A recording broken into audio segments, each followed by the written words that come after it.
اس لیے آج اپنی قسمت پر جتنا ناز کرو اتنا کم ہے، جتنا فخر کرو اتنا کم ہے۔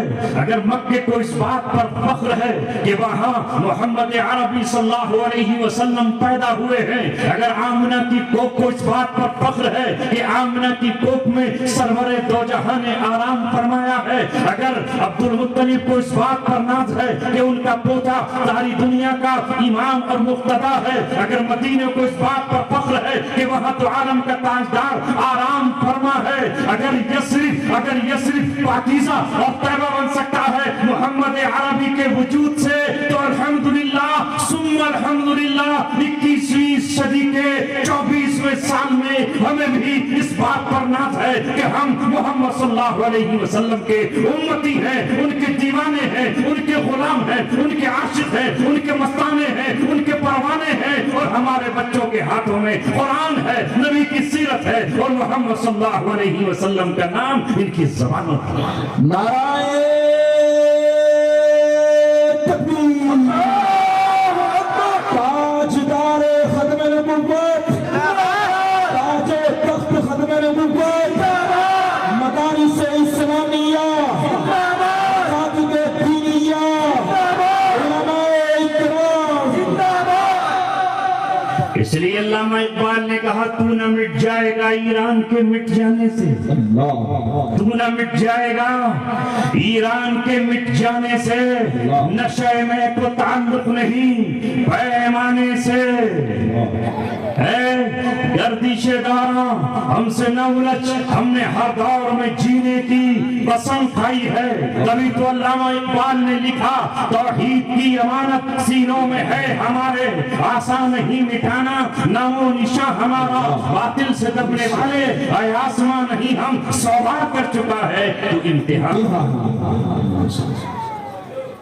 اس لیے کہ جس بلب کا تعلق پاور ہاؤس سے ہو اور وہ خود بھی ٹھیک ہو، اس کے فیوز نہ اڑے ہوئے ہو، تو وہ چمکے گا اور روشنی دے گا جب تک وہ صحیح سلامت ہے۔ اے رسول پور کی سرزمین پر بیٹھنے والوں، آج ذکر ہی یہاں اصلی رسول کا ہے، رسولوں کے امام کا ہے، رسولوں کے تاجدار کا ہے۔ اور ناظم صاحب بار بار ختم نبوت کا نعرہ لگا رہے ہیں۔ ہاں نبوت آپ پر مکمل ہو گئی ہے، نبوت آپ پر تام ہو گئی ہے۔ کوئی جھوٹا اگر دعویٰ کرے اس کی تحریک چل نہیں پائے گی، وہ اپنی موت خود بخود مر جائے گا۔ محمد صلی اللہ علیہ وسلم کے سر پر تاج نبوت اللہ تعالیٰ نے باندھ دیا، اور آپ کا انتخاب پوری دنیا کے لیے ہوا، کائنات کے لیے ہوا، صبح شام ہی کے لیے نہیں، جزیرۃ العرب ہی کے لیے نہیں۔ حضرت عیسیٰ علیہ السلام تو کہتے رہے اے بنی اسرائیل میں تمہاری طرف رسول بنا کر بھیجا گیا ہوں، لیکن میرے بعد جو آ رہے ہیں یاتی من بعد اسمہ احمد، میرے بعد احمد آئیں گے، وہ جس دن ظہور پذیر ہوں گے اس کے بعد ساری دنیا اکٹھی ہو کر، حکمراں اکٹھے ہو کر، باطل کے تمام اندھیرے اکٹھے ہو کر، چاہے وہ ابو لہب کی شکل میں کوئی ہو، یا ابو جہل ہو، عتبہ ہو، شیبہ ہو، ان کے راستے میں رکاوٹ ڈالنے کی کوشش کریں گے، مگر ان کا راستہ کوئی نہیں روک پائے گا۔ یہ دنیا تو کیا راستہ روکتی ان کا، وہ تو پہلے آسمان سے اوپر جائیں گے اور دوسرے آسمان سے گزرتے ہوئے ساتویں آسمان پر پہنچ جائیں گے، سدرۃ المنتہا سے آگے ان کی سواری جائے گی، اور اللہ تبارک و تعالیٰ کے حضور وقاب قوسین کا منظر پیش ہوگا۔ اس لیے ان کا راستہ نہ آسمان کے برج روکیں گے تو یہ زمین کے دریا اور یہ پہاڑ حیثیت کی۔ نعرہ تکبیر، اللہ اکبر، نعرہ تکبیر، نعرہ تکبیر، تاجدار ختم نبوت، یہ عبد الصدی صاحب، یہ عبد الصدی صاحب، زندہ باد، زندہ باد۔ ان کی برائی کرنے والوں نے کل بھی برائی کی مگر انجام کیا ہوا؟ میں نے کئی مقام پر کہا اور آج پھر کہہ رہا ہوں، چاند پر تھوکنے والا چاند کو گدلا نہیں کر سکتا، چاند میں عیب نکالنے والا اس کی چاندنی کو میلا نہیں کر سکتا۔ چاند پر تھوکنے والے یہ تیرا تھوک تیرے ہی چہرے پر آئے گا اور تیرے ہی تھوبڑے کو یہ ناپاک اور بدبودار بنا دے گا۔ سورج کی طرف تھوکنے والے تھوک کر رہ جائیں گے، وہ انہی کے اوپر گر جائے گا۔ ستاروں کو برا کہنے والے ہمیشہ اندھیرے ہی ہوا کرتے ہیں۔ چمگات میں جب سورج نکلتا ہے تو اپنی آنکھوں کو بند کر لیتی ہیں اور سورج کے نور سے فائدہ نہیں اٹھاتی۔ میرا نبی تو وہ ہے جس کے کردار پر آج تک نہ کسی نے انگلی اٹھائی ہے نہ اٹھائی ہے، تو وہ خود ہی بدنام اور ذلیل و خوار ہوا ہے۔ وہ ہے جس کے بارے میں کہنے والے نے کہا، یا صاحب الجمالی و یا سید البشر من وجهك المنیر لقد نور القمر۔ تیرے ہی چہرے سے بھیک مانگ کر تو یہ چاند چمک رہا ہے۔ ارے وہ آنکھ سے دیکھنے والے، یہ جو آنکھوں کو بینائی اور روشنی حاصل ہے، یہ اسی نور نبوت کا صدقہ ہے، یہ اسی جگمگاتے چاند کا صدقہ ہے۔ اگر وہ نہ ہوتا تو دنیا نورانی نہیں ہوتی، اگر وہ نہیں ہوتا تو جنت کو مہک نہ ملتی، اگر وہ نہ ہوتا تو زعفران کو خوشبو اور چمک نہ ملتی، اگر وہ نہ ہوتا تو مشک و عنبر کو یہ خوشبوئیں نہ ملتی، نہ کلیاں چٹکتی، نہ بھورے ہنہناتے، نہ شہد کی مکھیاں جا کر کے پھولوں سے رس لے کر آتی، نہ سمندر ہوتے، نہ دریا ہوتے، نہ پہاڑ ہوتے، نہ کہکشاں ہوتا، نہ کوکسار ہوتا، کچھ بھی تو نہیں ہوتا۔ یہ دنیا محض اندھیرا ہی اندھیرا ہوتی۔ اگر اس دنیا میں اجالا ہے تو وہ آمنہ کے لال کے نور سے اجالا ہے۔ بے شک ماشاءاللہ کہ آتے رہے انبیاء کما قیل لہم، آتے رہے انبیاء کما قیل لہم، والخاتم حقکم کے خاتم ہوئے تم، آتے رہے انبیاء کما قیل لہم، والخاتم حقکم کے خاتم ہوئے تم، یعنی جو ہوا دفتر تنزیل تمام، آخر میں ہوئی مہر کے اکملت لکم، تاج و تخت ختم نبوت زندہ باد۔ دل نے بولے استاد ماشاءاللہ، سبحان اللہ، سبحان اللہ۔ دونوں ہاتھ اٹھا کر جنہوں نے ماں کا روٹ پیا دونوں ہاتھ اٹھا کر بولے سبحان اللہ سبحان اللہ۔ اور جنہوں نے مجبوری میں ڈبے کا پیا انہیں بول دے سبحان اللہ ماشاءاللہ۔ تاج و تخت ختم نبوت زندہ باد۔ حل ہوں گے سبھی مسئلے تکبیر تو لاؤ، حل ہوں گے سبھی مسئلے تکبیر تو لاؤ، ٹوٹی ہی صحیح شمشیر تو لاؤ، آگے کا کام مالک و مولا پہ چھوڑ دے، پہلے زباں پہ نعرہ تکبیر تو لاؤ، نعرہ تکبیر، تاج و تخت ختم نبوت۔ اب لگا رسول پر میں ورنہ پتہ چلا کہیں اور اتر گئے، اب چلا رسول پر ماشاءاللہ۔ اب زندہ تھی ہو کر کے سنا۔ اے عزیزوں، ساتھیوں اور دوستوں، یہ تو میں نے آپ کو صرف احساس کرایا کہ ان کا مقام کیا ہے اور ان کی نسبت سے خود تمہارا اپنا مقام کیا ہے۔ زمانے کو انہوں نے کیا دیا اور زمانہ ان کے آنے سے اس نے کس طرح کا قرار و سکون پایا۔ مجھے پھر وہی بات آپ سے عرض کرنا ہے، لیکن اس خوش فہمی میں مت رہنا، خوش خیالی میں مت رہنا کہ ایک بار انتخاب تمہارا ہو گیا ہے تو اللہ کی طرف سے معزولی نہیں ہوگی۔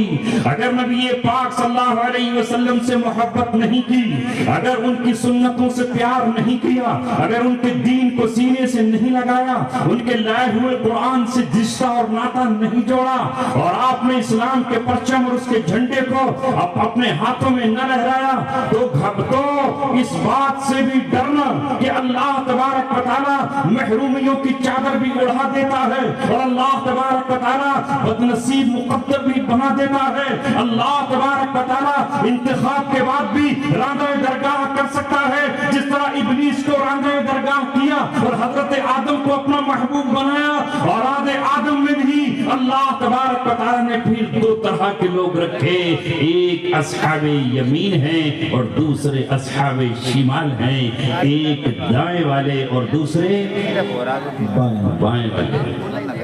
آپ کون سے ہیں؟ کون سے ہیں؟ دائیں والے۔ تو پھر آپ پانی پیے جب بھی داہنے ہاتھ سے، کھانا کھائیں داہنے ہاتھ سے، تالا کھولیں داہنے ہاتھ سے، اپنا کرتا جب پہنیں تو آستین داہنے ہاتھ میں، جوتا پہنیں تو داہنے ہاتھ میں۔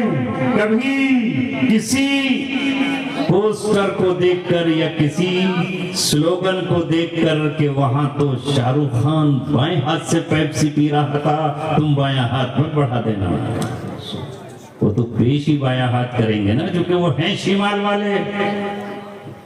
اصحاب الیمین ما اصحاب الیمین، لہذا دائنا ہاتھ ہمارا ہر خیر کے لیے آگے بڑھے۔ جب یہ عادت ہوگی اور جب یہ ہمارا طغرہ امتیاز بن جائے گا تو قیامت میں نامہ اعمال جب ہم کو دیا جائے گا، فَأَمَّا مَنْ أُوتِيَ كِتَابَهُ بِيَمِينِهِ فَيَقُولُ هَاؤُمُ اقْرَءُوا کتابیہ، جن کے دائنے ہاتھ میں نامہ اعمال ملے گا وہ خوشی سے جھوم اٹھیں گے، لہرا اٹھیں گے، ان کے دل اور نغمے ان کی زبانوں پر ہوں گے۔ انی ہاؤ مقرؤ کتابیہ، آؤ لوگو میرا نامہ اعمال پڑھو، میں نے جو دنیا میں سجدے کیے تھے وہ کام آ گئے، میں نے جو دنیا میں خرچ کیا تھا وہ کام آ گیا، میں نے جو بچوں کو مدرسے کے طلبہ کو پانی اور ناشتہ دیا تھا وہ کام آ گیا، میں نے بیواؤں کو جو کپڑے پہنائے تھے وہ کام آ گئے، یتیموں کے سر پر جو ہاتھ رکھے تھے وہ کام آ گئے۔ میں ظالم کے مقابلے میں ننگی شمشیر بن کر مظلوم کی چوکھٹ پر کھڑا ہو گیا تھا، وہ میرے کام آیا ہے۔ میں نے ظالم کے ہاتھ میں اس کی کلائی کو مروڑا تھا اور مظلوم کے سر پہ ہاتھ رکھا تھا، میں نے جو سچی گواہی عدالت میں کھڑے ہو کر کسی کے حق کے لیے دی تھی وہ آج کام آ گئی۔ آؤ میرا نامہ اعمال پڑھو، لہذا آج ہی سے عادت ڈال لو کہ جو چیز اچھی ہے اسے داہنے ہاتھ سے شروع کرنا ہے اور خبیث اور ناپاک کے لیے بایاں ہاتھ بڑھانا ہے۔ نعرہ تکبیر، نعرہ تکبیر، نعرہ تکبیر، مفتی عبدالسمیع صاحب زندہ باد، زندہ باد۔ اب آپ کہہ رہے ہوں گے کہ آج ہوا کیا ہے اسٹیج پر؟ یہ اسٹیج کہیں کس کا اسٹیج ہو گیا؟ یہاں اللہ اکبر کیوں کہا جا رہا ہے؟ میں نے شروعات اسی بات سے کی تھی کہ اللہ تبارک و تعالیٰ نے کل کائنات کو بتانے کے لیے کہ اکبر میں ہوں، بڑا میں ہوں، اس لیے میری ہی بڑائی ہے، لہذا ابلیس نے اپنی بڑائی جتائی، راندہ درگاہ ہوا، جہنم کا ایندھن بنا، رب کا دشمن بنا، اور اللہ تبارک و تعالیٰ نے اہل ایمان کو کہا، محمد رسول اللہ کے دیوانوں کو کہا، تمہاری آئیڈینٹی اور پہچان یہ ہے کہ تم جب عبادت کی طرف کسی کو بلاؤ گے تو اپنی قوم کے نام سے نہیں بلاؤ گے، آگ جلا کر نہیں بلاؤ گے، ڈھول بجا کر نہیں بلاؤ گے، تم ناقوس بجا کر نہیں بلاؤ گے، اور جب تم بلاؤ گے تو تمہارا مؤذن وہ مؤذن کھڑے ہو کر مسجد کی مینار سے کہے گا اللہ اکبر، اللہ سب سے بڑا ہے، دوسری مرتبہ پھر کہے گا اللہ سب سے بڑا ہے، تیسری مرتبہ کہے گا، چوتھی مرتبہ کہے گا، یہاں تک کہ جب تم میری تعریف کرنے چلو گے تو ثنا سے پہلے، سبحانہ سے پہلے تکبیر تحریمہ اللہ اکبر کہو گے، جھکو گے تو اللہ اکبر کہہ کر، رکوع سے اٹھو گے تو اللہ اکبر کہہ کر، سجدے سے اٹھو گے تو اللہ اکبر کہہ کر، نماز جنازہ مکمل ہوگی تمہاری اللہ اکبر کہہ کر، تمہاری زبانوں سے میں یہی تو کہلوانا چاہتا ہوں، نہ سمندر بڑا ہے، نہ دریا بڑا ہے، نہ آسمان بڑا ہے، نہ زمین بڑی ہے، نہ سورج بڑا ہے، نہ دھوپ بڑی ہے، نہ ہوائیں بڑی ہیں، نہ کوئی ظالم فرعون بڑا ہے، نہ نمرود بڑا ہے، نہ شداد بڑا ہے، نہ حامان بڑا ہے، نہ ہلاکو، نہ چنگیز خان، نہ اسٹالن، نہ مسولینی، نہ لینن، کوئی بڑا نہیں ہے، اگر بڑا ہے تو صرف اللہ تبارک و تعالیٰ بڑا ہے۔ نعرہ تکبیر، اللہ اکبر، نعرہ تکبیر، نعرہ تکبیر، اللہ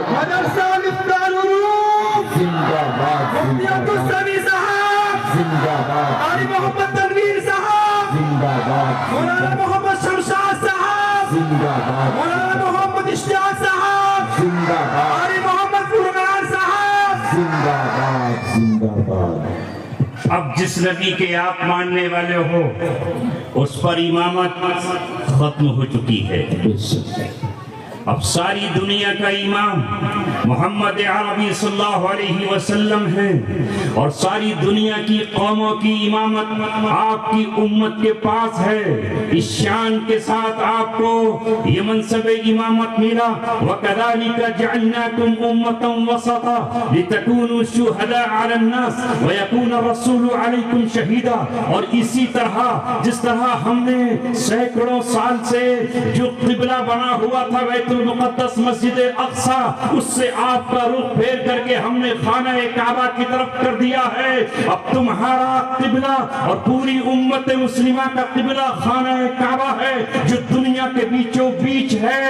بالکل دنیا کے بیچ میں مکہ معظمہ ہے. یہ تمہارا قبلہ ہے، یہ روحانی مرکز ہے، یہ تجلیات کا محور ہے. لہذا جس طرح کعبے کو تبدیل کر کے ہم نے تمہیں امت وسط بنا دیا ہے، اب ساری دنیا کی رہنمائی اور امامت کے لیے تمہیں منتخب کیا جا رہا ہے. اس سے پہلے جو قومیں راستہ بتاتی تھی وہ راستہ بھول کر بھٹک گئی ہیں. انہوں نے اللہ سے رشتہ ناتا توڑ کر ابلیس سے معاہدہ اور ایگریمنٹ کر لیا ہے. انہوں نے اپنی کتابوں کو جو آسمان سے اتری تھی تورات کی شکل میں یا انجیل و زبور کی شکل میں اسے پس پش ڈال دیا ہے. فَنَبَذُوهُ وَرَاءَ ظُهُورِهِمْ. انہوں نے کتاب کو اپنی پشت کے پیچھے رکھ دیا ہے. لہٰذا اب اللہ تبارک و تعالیٰ نے آخری کتاب قرآن مقدس کو نازل فرما دیا ہے. اس قرآن کو ہاتھ میں لے کر محمد رسول اللہ کی سیرت اور پیغام کو دوسرے ہاتھ میں لے کر تمہیں رہنمائی کرنی ہے کل کائنات کی. آپ ہو رہبر، آپ ہو رہنما، اور حقیقت میں آپ ہو اندھیریوں میں چودھویں کا چاند جسے بدر الدجا کہتے ہیں. مگر ہائے افسوس، ابلیس آیا چھلاوے لے کر، ابلیس آیا ناچ گانے اور باجے لے کر، ابلیس آیا دنیا کی حسین خوبصورت لڑکیاں اور دنیا کی پروین اور تتلیاں لے کر. ہم بھی الجھ گئے پچھلی قوموں کی طرح اور ہم بھول گئے کہ ہمارا مقام کیا ہے، ہمارا منصب کیا ہے اور اللہ نے ہمیں کس لیے بھیجا تھا. اسی کے لیے ضرورت ہے آپ کو قرآن مقدس سے جڑ جانے کی، محمد رسول اللہ کی حدیثوں سے جڑ جانے کی. اسی کے لیے ضرورت ہے آپ کو 1400 برس پیچھے چلے جانے کی. دنیا کہاں جا رہی ہے تم اس پر مت جاؤ. میں جب 2 بجے گھر سے چلا ہوں تو میری منزل آپ کا گاؤں رسول پور تھا. وہ میں نے اپنے موبائل پر لگایا ہوا ہے، ڈرائیور کو بولا ہوا ہے دنیا کہیں جائے، کوئی باغ پر جاتا ہے تو جائے، کوئی کیرانا جاتا ہے تو جائے، کوئی شاملی جاتا ہے تو جائے. آج ہماری منزل سہارنپور ہے، سہارنپور کا ایک گاؤں رسول پور ہے، ہمیں وہیں پہنچنا ہے. اگر دنیا ادھر جا رہی ہو تو جاؤ، ہمیں اس کی کوئی پرواہ نہیں. رہنمائی اگر نہ ملی تو قاری طاہر موجود ہے، تنویر صاحب موجود ہے، ان سے ہم نور لیں گے، ان سے روشنیاں لیں گے. منزل ہماری یہ ہے. لہذا اے مسلمان، تیرا قبلہ امریکہ نہیں ہے، تیرا قبلہ برمنگھم اور لندن نہیں ہے، تیرا قبلہ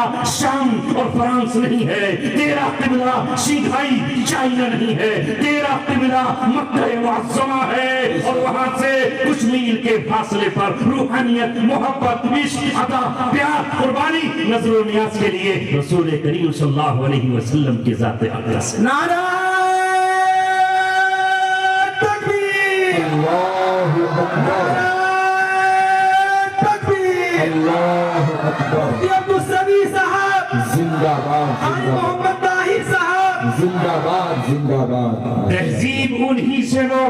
اللہ. جب مذہب ان سے لیا ہے تو مذہب ہی سے تو تہذیب، اور تہذیب ہی سے تو مذہب بنا ہے. جب کہتے ہو کہ مذہب ہمارا اسلام ہے تو تہذیب بھی تو ہماری اسلامی ہو. پھر کلچر کون سا ہو؟ وہ 1400 برس پہلا مدینے کا کلچر ہونا چاہیے.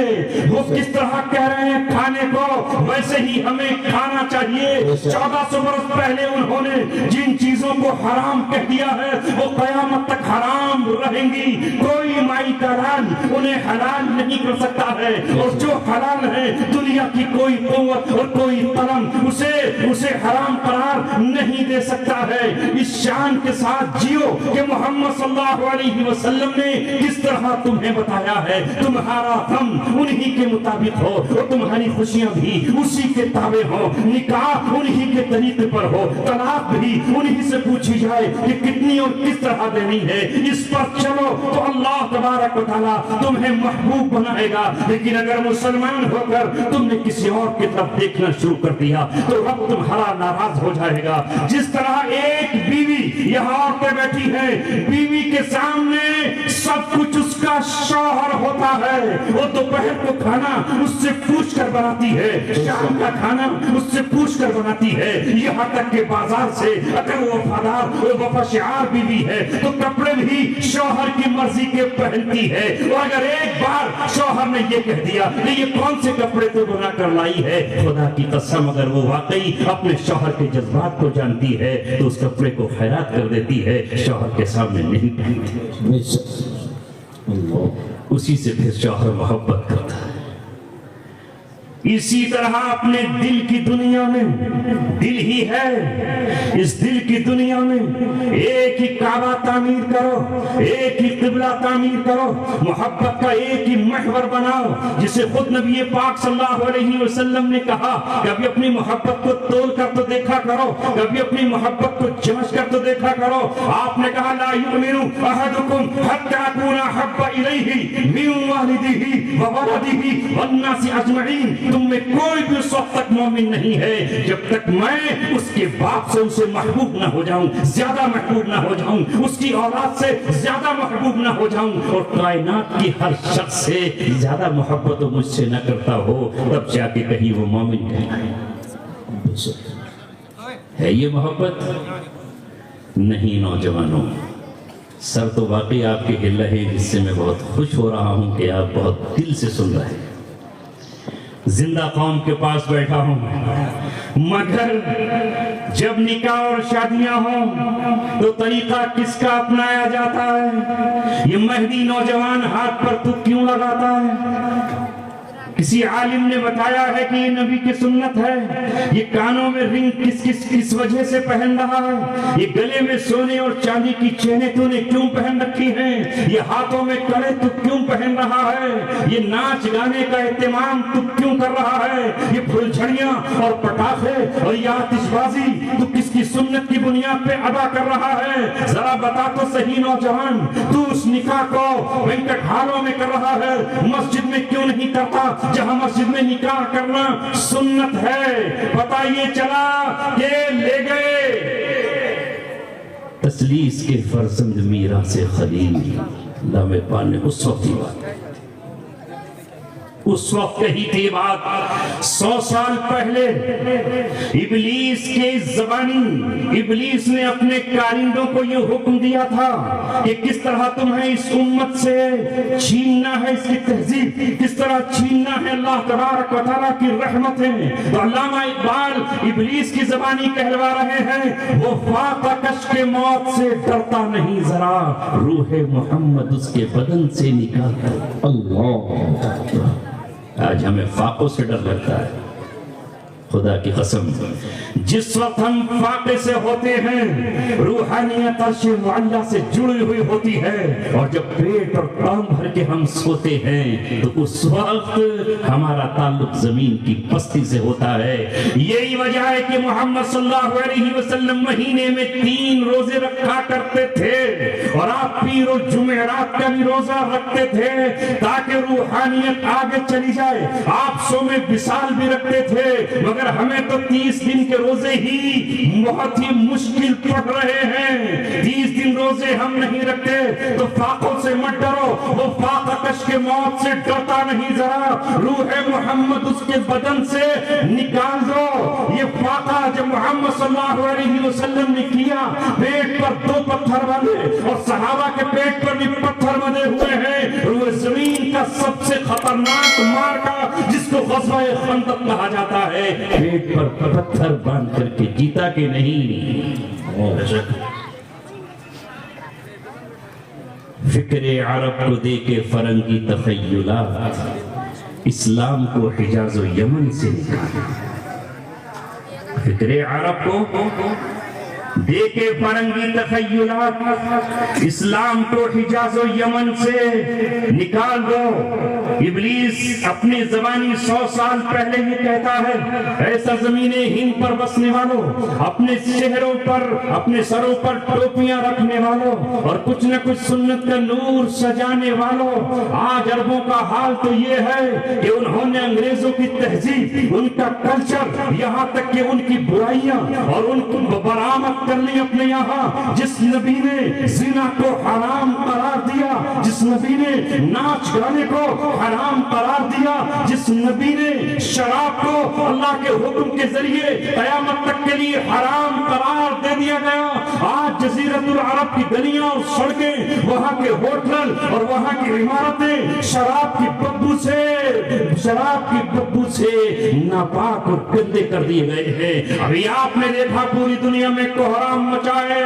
ریاض کی سرزمین پر جو کچھ ہوا، جو فیشن شو وہاں پر کیا گیا، اور جہاں پر جینیفر لوپیز نام کی امریکن ایکٹریس کی قیادت میں جو ننگا ناچ وہاں پر ہوا ہے، اس سے آسمان کرا چکا ہے، زمین تھرا چکی ہے، زندہ انسانوں کے کلیجے پھٹنے کے قریب ہوئے ہیں. نہ جانے کتنے روئے ہیں اور نہ جانے کتنوں نے آنسو بہائے ہیں. بے بسی کے عالم میں رب کو پکارا ہے. میں یاد کر رہا ہوں اللہ تبارک و تعالیٰ کسی کا محتاج نہیں ہے. اس نے کہہ دیا 1400 برس پہلے ان تتولوا یستبدل قوما غیرکم ثم لا یکونوا امثالکم. اگر تم رخ بدل دو گے، اگر تم کنارہ کشی اختیار کر لو گے، مجھے پیٹ پھیر دکھاؤ گے، مجھے آگر کے نہیں بڑھو گے، تو اللہ تبارک و تعالیٰ تمہاری جگہ کسی اور کو لے کر آئے گا. وہ تم جیسے نہیں ہوں گے. سرزمین عرب پر 1400 سال پہلے بنی اسرائیل بھی تھے جو اپنے آپ کو اہل کتاب کہتے تھے.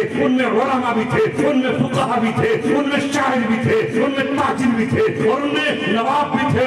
اللہ کا اپنے آپ کو اہل کتاب کہتے تھے، مگر محمد صلی اللہ علیہ وسلم کی چوکھٹ پہ سر نہیں جھکایا. تو اللہ تبارک و تعالیٰ خون پینے والی قوم کو، اللہ تبارک و تعالیٰ شراب کے جام چھلکانے والی قوم کو، اللہ تبارک و تعالیٰ خانہ کعبہ میں 360 بتوں کو رکھنے والی قوم کو، اللہ تبارک و تعالیٰ نے بے پردہ پھرنے والی عورتوں کو، اللہ تبارک و تعالیٰ نے قتل عام کرنے والوں کا انتخاب کیا اور وہ قرآن کے پہلے پڑھنے والے بنے صحابہ رضی اللہ عنہ. نعرہ تکبیر، نعرہ تکبیر، نعرہ تکبیر. مدرسہ مفتاح العلوم زندہ باد، آئی محمد تنویر صاحب، زندہ باد، آئی محمد سعید صاحب، زندہ باد، مفتی عبدالسمیع صاحب. زندہ باد، زندہ باد. اس لیے ہمیں خوش فہمیوں میں نہیں رہنا. کہیں ایسا نہ ہو کہ وہاں سے معزولی کا اعلان کر دیا جائے اور برطرفی کا اعلان کر دیا جائے، ہماری جگہ کوئی اور منتخب کر لیا جائے اور اللہ تبارک و تعالیٰ اپنے دین کو ان کے ذریعے سے کام لے. عرب ناز نہ کرے. آج سرزمین عرب ناپاک کر دی گئی ہے. اے عجمیوں اور اے مشرق میں بسنے والی قوموں، اللہ تبارک و تعالیٰ تمہاری طرف دیکھ رہا ہے. کبھی سمرقند و بخارا جہاں پر عربی کی بڑی بڑی کتابیں لکھی گئی، بخاری شریف لکھی گئی، جہاں پر ترمذی لکھی گئی، جہاں ابن ماجہ لکھی گئی، جہاں بڑے بڑے ابو الحسن اشعری، ابو منصور ماتریدی پیدا ہوئے، علم کے بڑے امام اور پہاڑ پیدا ہوئے. لیکن اللہ تبارک و تعالیٰ کی نعمتوں کی جب قدر نہیں کی تو وہ رشیا بنا دیے گئے. آج وہاں نہ قرآن پڑھا جا رہا ہے، بڑی مشکل سے پڑھا جاتا ہے. سینکڑوں سال تک وہاں کیا ہوتا رہا. اللہ تبارک و تعالیٰ اس علم کو پھر سرزمین ہند پر لے آیا. لہذا یہاں مجدد الفسانی جیسا اللہ تبارک و تعالیٰ نے 1000 سال کے بعد مجدد کا انتخاب کیا، جس نے اکبر کے دین اکبری کا تلا تنا کر ڈالا، دیا پاچا کر ڈالا، ملت اسلامیہ کی نگہبانی کی. اور اللہ رب العزت نے اس کے بعد منتخب فرماتا رہا. شیخ الہند رحمت اللہ علیہ کو منتخب فرمایا، قاسم نانوتوی کو منتخب فرمایا. میں آج گزرتے ہوئے نانوتا سے آیا جس وقت عالم دیوبند پڑھتا تھا اس وقت کبھی نانوتے سے گزرا تھا، برس برس ہو گئے تھے سرزمین نانوتا کو دیکھنے کے لیے۔ اہل رسول پور تمہارا شکریہ، تمہیں مبارکباد پیش کرتا ہوں کہ تم نے میری روح کو دل سے قرار دیا ہے۔ ووٹ گنگو کا پڑا تو رشید احمد گنگو ہی یاد آ گیا۔ یہاں آیا ہوں سہارنپور میں تو مظاہر علوم کی یادیں خلیل احمد سہارنپوری تازہ ہو چکی ہے، اسعد اللہ رحمت اللہ علیہ کی یادیں تازہ ہو چکی ہیں۔ جب اس ہندوستان میں انگریز یہ اعلان کر رہا تھا کہ جہاں سورج ڈوبتا ہے وہاں بھی ہماری حکومت ہے، جہاں غروب ہوتا ہے وہاں بھی ہماری حکومت ہے، ہم تمہارے بچوں کے سینوں سے ایمان کو کھلس کر پھینک دیں گے، تمہاری پیشانیوں پر ہم صلیب اور قرات کے نشان بنا کر رہیں گے۔ اس وقت مرد قلندر قاسم نانوتوی، رشید احمد گنگوہی، حافظ جامع شہید اور حاجی امداد اللہ مہاجر مکی اٹھے اور اٹھ کر یہ کہا یہ نہ مٹ جائے گا ایران کے مٹ جانے سے، نشے میں کو تعلق نہیں پیمانے سے۔ نعرہ تکبیر، دارالعلوم دیوبند، مظاہر علوم سہارنپور، ندوۃ العلماء لکھنؤ، حضرت مولانا رشید احمد گنگوہی، حضرت مولانا قاسم نانوتوی، حضرت مولانا حسین احمد مدنی، علماء اکرام، اے عزیزو ساتھیو، اس امانت کو سینے سے لگا، اسے ضائع مت ہونے دینا۔ ابھی اللہ تبارک و تعالیٰ کی طرف سے فیصلہ وہ نہیں آیا جو کسی اور کے لیے آ چکا ہے۔ اس لیے نوجوانوں اپنے نبی کی سیرت پر عمل کرتے ہوئے تمہیں وہ سب کچھ کرنا ہے جو 63 سالہ زندگی میں محمد صلی اللہ علیہ وسلم نے کیا۔ وہ محض اپنے قبیلے کی بھلائی کے لیے نہیں آئے تھے، وہ محض بنو ہاشم کو بڑائی دلانے نہیں آئے تھے، وہ اپنے کنبے اور اپنے خاندان کی بات کرنے نہیں آئے تھے کہ تم ان کی سیرت سے واقف نہیں ہو، کہ دنیا کو واقف نہیں کراؤ گے۔ انہوں نے چھوٹے اور بڑے کا فرق مٹا دیا تھا، انہوں نے برابری کا درس دیا ہے، اور برابری کا درس کس طرح دیا ہے کہ ایک ہی صف میں کھڑے ہو گئے محمود و ایاس، نہ کوئی بندہ رہا نہ کوئی بندہ نواز۔ انہوں نے خانہ کعبہ میں حجر اسود کو لگانے کے لیے جب تلواریں کھنچ گئی تھی اور ہر قبیلے کا نوجوان یہ کہتا تھا اس حجر اسود کو ہمارا قبیلہ لگائے گا، دیکھتے ہیں کس کی ماں نے دودھ پلایا ہے جو حجر اسود کو چھو کر دکھا دے۔ تلواریں کھینچی اور اس کے بعد بڑوں نے فیصلہ یہ کیا کہ لڑو مت، کل ایک حکم بنا لو جو خانہ کعبہ میں سب سے پہلے آ جائے وہ ہمارا حکم ہوگا، وہ ہمارا فیصل ہوگا۔ مگر آپ حکم کوئی اور نہیں بن سکتا تھا، اس لیے کہ حکم بننے کے لیے، حاکم بننے کے لیے، سلطان بننے کے لیے، بادشاہ بننے کے لیے، قاضی بننے کے لیے، عدل کا فیصلہ کرنے کے لیے آمنہ کا لال آنکھیں کھول چکا تھا اور اللہ تبارک و تعالیٰ اسے مکے میں مبعوث فرما چکا تھا۔ سب سے پہلے جو حرم میں داخل ہوئی ذات وہ ذات اقدس محمد صلی اللہ علیہ وسلم۔ اور کیا فیصلہ کیا بتاؤ؟ اس حجر اسود کے چادر میں رکھ لو، ہر قبیلے کا سردار اس کو پکڑ لے، نہ کسی کو برتری کا احساس، نہ کسی کو کمتری کا احساس۔ اٹھاؤ چادر سب مل کر تاکہ یہ کہیں کہ ہم سب نے خانہ کعبہ میں حجر اسود کو لگایا ہے۔ مرحلہ آیا نصب کرنے کا کہ دیوار میں کون لگائے، تو جس نے ان کے بچوں کو قتل ہونے سے بچایا، ان کی بیویوں کو بیوہ ہونے سے بچایا، ان کے سہاگ اجڑنے سے بچایا، ماؤں کو رونے سے بچایا، شہر امن کو خود و غارت گری اور خون ریزی سے بچایا۔ زبانیں پکار اٹھی اپنے اس محسن کے لیے کہ اے آمنہ کے نام عبداللہ کے در یتیم، تو نے ہماری گردن سلامت رکھی اور ہمارے بچوں کی جسموں کی حفاظت کی ہے، یہ اب تجھے ہی پہنچتا ہے کہ تو اپنے ہاتھ سے حجر اسود کو نصب۔ یہ ہے ان کی سیرت۔ امت کے غریبوں کے لیے وہ جو پیغام لے کر آئے وہ ہے نظام زکوٰۃ، جسے اے نوجوانوں، اے مسلمانوں تم نے توڑ پھوڑ دیا ہے، اور نظام زکوٰۃ کی جگہ ہم بھی سود سے، انٹرسٹ سے، ربا سے جڑ گئے ہیں، جس کا بانی ابلیس اور شیطان ہے جس کی قیادت کرنے والا آج پورا کا بیشت مغرب اور یہودی ہے. مسلمان آج اس سود سے جڑا ہوا ہے, اس ربا سے جڑا ہوا ہے, حالانکہ ہمیں حکم یہ تھا کہ ہم اپنی زمینوں کی, ہم اپنے جانوروں کی, سونے اور چاندی کی, ہم اپنے مال تجارت کی اور ہم اپنے روپے کرنسی کی زکات 2.5% کی شکل میں نکالتے. غریبی مٹانے کا نسخہ اور غریبوں کو برابری کے درجے میں لانے کا اگر کسی کے پاس کوئی ہتھیار یا کوئی طریقہ کار ہے تو اے امت مسلمہ آپ کے پاس ہے, مگر ہم نے زکات کو بھی تاوان سمجھ لیا اور کہیں زکات کو ہم نے مالداروں کے لیے حلال سمجھ لیا, کہیں ہم نے ہیلے اور بہانے سے خود اس کے مستحق بن بیٹھے. تو ظالم کون ہے کہ ہم ظلم نہیں کر رہے؟ وہ حق تھا کسی بیوہ کا, وہ حق تھا کسی یتیم کا, وہ حق تھا کسی مسکین کا, وہ حق تھا کسی مقروض کا, وہ حق تھا کسی قیدی کا کہ ہم اس کی گردن چھڑاتے. مگر ہم نے کہا نہیں, اب ورن تو ہم نکالیں گے نہیں, اور اگر نکالیں گے تو پھر ہم اپنے صرف تعلقات میں دیں گے رشتے دار. نعرہ تکبیر, اللہ اکبر, نعرہ تکبیر, اللہ اکبر. مولانا مفتی عبدالسمیع صاحب زندہ باد, مولانا محمد عابد صاحب زندہ باد, زندہ باد. خدا کی قسم آج مسلمان اس مقام پر کھڑا ہے جہاں اس کے اپنے پانی کے قطروں کو ترس رہے ہیں, مگر ان کے پاس نہر فرات ہے, دریائے دجلہ ہے, ان کے پاس آب زمزم ہے, ان کے پاس فلٹر کرنے والی لاکھوں اور ہزاروں مشینیں ان کے پاس موجود ہیں, مگر یہ اپنوں کو پانی نہیں پلا سکتے. ان کے پاس مرہم ہے مگر زخموں پر یہ مرہم نہیں رکھ سکتے.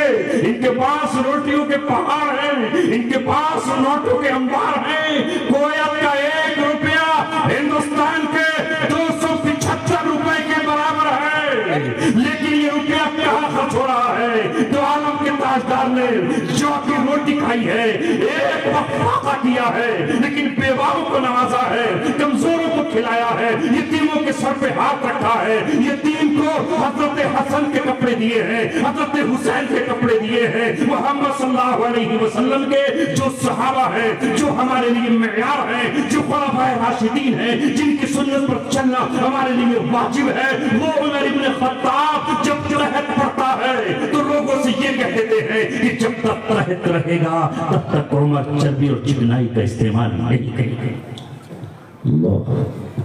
آج کیا حال ہے نوجوانوں؟ کیوں نہیں تمہارے پاس ایسا کوئی سسٹم اور ایسا کوئی نظام کہ تم اپنے غریبوں کی خبر لے سکو اور اپنے یتیموں کی پہچان کر سکو؟ اس وقت سب سے زیادہ اگر ہماری نظر میں کوئی حقیر ہے اور کوئی شخص سب سے زیادہ ہماری نظروں سے گرا ہوا ہے تو وہ مسجد کے امام ہے, وہ وہاں پر اذان دینے والا مؤذن ہے, وہ ہمارے بچوں کو پڑھانے والا مدرس ہے. اے میری قوم, میں آسمان کو گواہ بنا کر اور اس زمین کو شاہد بنا کر, اللہ تبارک و تعالیٰ کے سیاہ رات میں تاروں کو گواہ بنا کر تمہارے دل پہ دستک دینے کے لیے بات کہتا ہوں کہ تم نے ان کو کس کی رحم و کرم پر چھوڑا ہے, تم نے ان کو کس کے رحم و کرم پر چھوڑ دیا ہے. میں دوپہر رکا, ایک مدرسے میں ٹھہرا, وہاں چند بچوں نے قرآن پڑھا, میری روح اس سے مجلہ ہو گئی, منور ہو گئی, دل خوش ہو گیا. آج یہ کسی کے لال اور لخت جگر ہیں کہ جن کی زبانوں پر کوئی ابی بن کعب کی طرح قرآن پڑھنے کا سلسلہ جاری کیے ہوئے ہیں. آج یہ دنیا کی کون سی قوم ہے جو 21ویں صدی میں, اس 15ویں صدی ہجری میں قرآن پڑھ رہا ہے؟ آج جس نے صفہ کی یاد کو تازہ کیا ہوا ہے, جہاں ابو ہریرہ کے جانشین موجود ہے, جہاں عبداللہ بن مسعود کے جانشین موجود ہے, عبداللہ بن عباس کے جانشین موجود ہے, جو قرآن کے مفسر ہے. مگر جب میں نے مدرس کی تنخواہ پوچھی تو میری چیخ نکل گئی, کہا کہ 5000 روپے مدرسے کی انتظامیہ میں.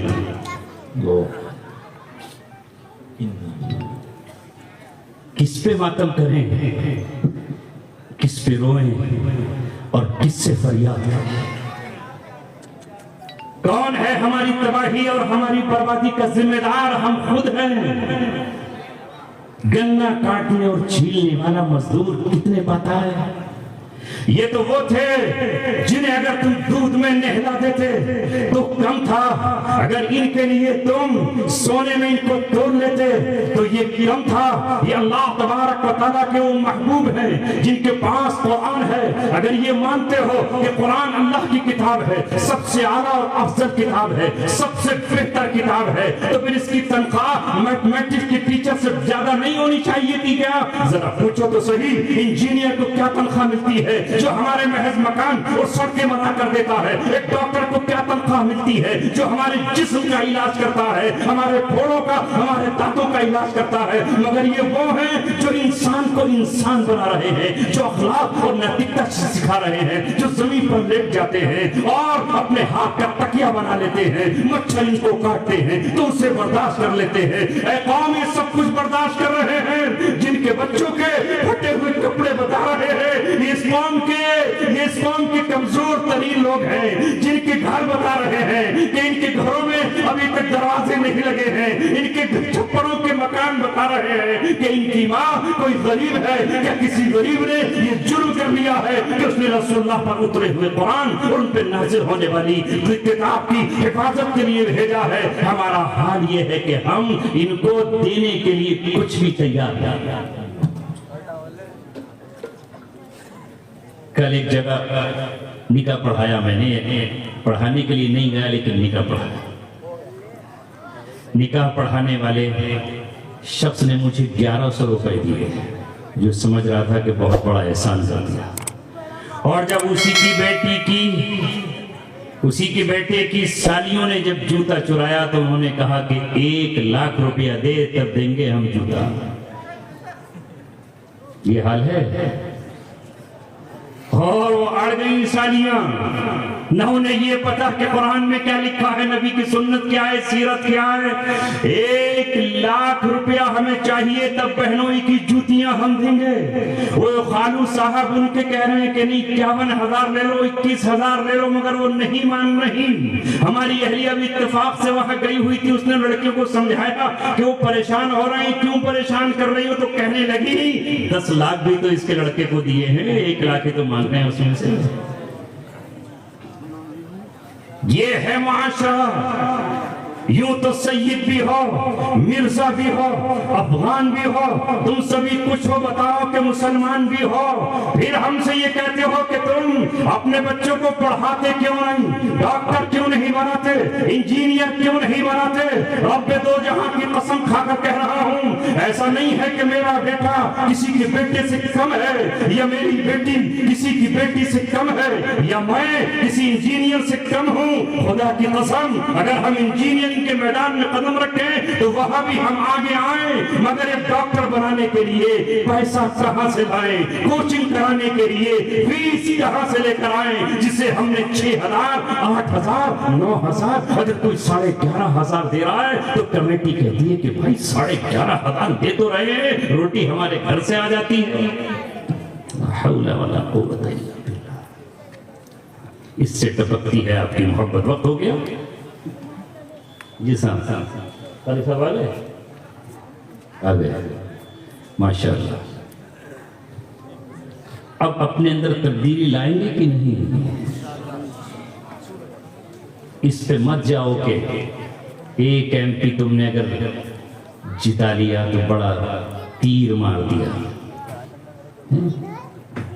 MP جتا لیا تو تیر مار دیا, اور تمہارا رہبر نہیں ہے. برا لگے گا تمہیں, وہ تمہارا رہبر نہیں ہے, وہ اپنی پارٹی کا غلام ہے بیچارہ. پارٹی لائن سے ہٹ کر کوئی بات نہیں کہہ سکتا. کبھی یہاں لائن لگائے گا, وہاں سے نکال دیا جائے گا, وہاں لائن لگائے گا, وہاں سے دھتکار دیا جائے گا, ادھر لائن لگائے گا, وہاں سے پھینک دیا جائے گا. وہ بات نہیں کر سکتا, نہیں کر سکتا. تم خوش ہو کہ وہ تمہارا نمائندہ ہے اور تمہاری وکالت کرے گا, نہیں کر سکتا. یہاں بھی نہیں کر پائے گا اور قیامت میں بھی نہیں کر پائے گا. تمہارا نمائندہ, تمہارا لیڈر, تمہارا قائد, تمہارا ترجمان مسجد میں کھڑا ہوا قاری تنویر ہے, تمہارا ترجمان قاری عابد ہے, تمہارے ترجمان قاری طاہر ہے, جو نماز میں اللہ تبارک و تعالیٰ سے کہتے ہیں ایاک نعبد و وَإِيَّاكَ نَسْتَعِينُ، ہم تیری ہی عبادت کرتے ہیں اور تجھی سے مدد چاہتے ہیں۔ وہ تو بیچاری اپنی ووٹ کے لیے کہیں بھی جا کر کے پھول چڑھا دے گی، نہیں چڑھا دے گی؟ بولو کیا بچا؟ کیا بچا؟ ایمان مجھے روکے ہے تو کھینچے ہے مجھے کفر، ایمان مجھے روکے ہے تو کھینچے ہے مجھے کفر، کعبہ میرے پیچھے ہے کلیسا میرے آگے۔